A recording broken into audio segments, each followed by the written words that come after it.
Glasgow conta l'histoire pesiu, que d'ailleurs, mater in Gariver da ganta.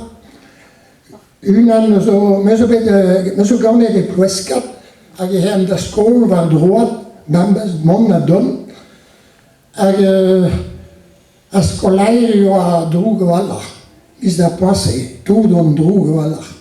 Skei memez e an a vichou.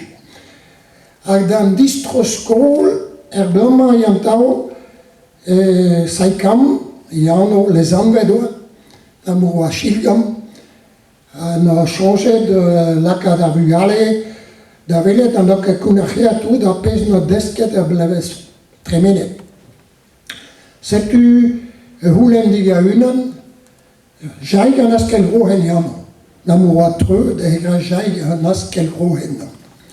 A jaig, d'avam, zea da bren a defotachu am a Leonard, hag bren trilur bleut, a daoulur ar pakat pegam an a ba c'hoahlur, a ba mab a skolaer.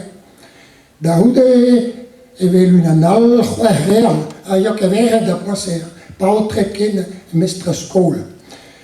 C'hoareal a davam a dite a gandal hier ge bren en doucen viou, hag eo ugen centim ar vi, pegam an ar.